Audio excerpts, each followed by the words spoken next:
how did you develop the because obviously you're doing a lot of PI work. There's a lot of negotiations going on. And a lot of times I find that, some people are like, oh, well, how will I know the value of my case? And I remember in the beginning, you used to say the same thing to me.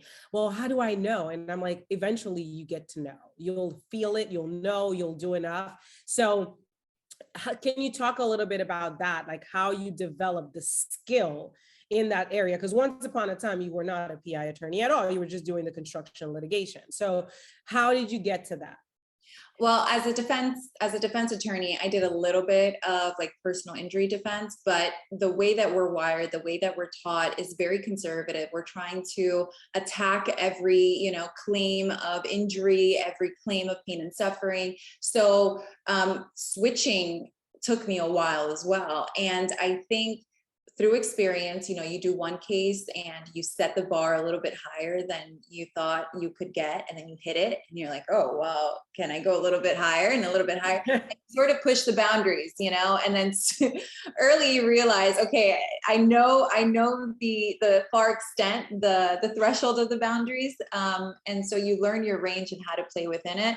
But I think the number one thing for me that helps me get there is the foundation of trust that I build with my clients.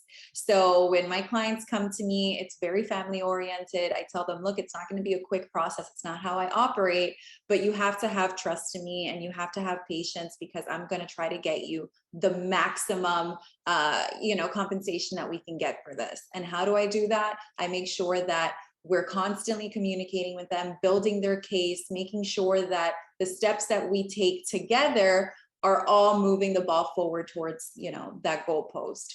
And it's not just about me, because I could have the best case ever, but if my client isn't cooperating in his treatment or whatever the case may be, we may not reach the potential that case could have.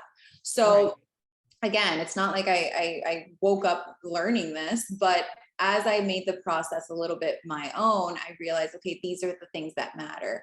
These are the things that adjusters are looking for. Having worked the other side, I was aware of sort of like the big red ticket items, but now I'm focusing more on like the smaller nuanced things that are making a difference in cases, whether it's, a claim of a traumatic brain injury, how do we work that?